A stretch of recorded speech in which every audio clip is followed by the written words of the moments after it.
Asian cup কোয়ালিফায়ার্সে Bharat বধের দিনে গোল করে থেমে যেতে চান না।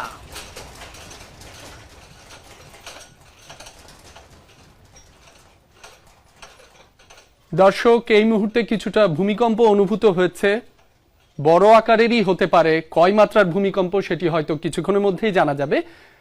আশা করি সবাই সাবধানে থাকবেন, যে যেখানে আছেন নিরাপদে থাকবেন। সৃষ্টিকর্তার কাছে প্রার্থনা করছি সবাই নিরাপদে থাকুক। ফিরছি আবারও খেলার খবরে। এশিয়ান কাপ কোয়ালিফায়ার্সে ভারত বধের দিনে গোল করে থেমে যেতে চান না শেখ মুরসালিন। গোলের ক্ষুধা বাড়িয়ে জাতীয় দলকে সাফল্যের উচ্চতায় নিয়ে যাওয়ার প্রত্যয় এই অ্যাটাকিং মিডফিল্ডারের। ভারতের বিপক্ষে করা তার সেই গোলের কৃতিত্ব পুরোটাই দিলেন সতীর্থ রাকিবকে। এমন ধারাবাহিকতা অব্যাহত রাখতে দল হয়ে খেলা তাগিদ মুরসালিনের।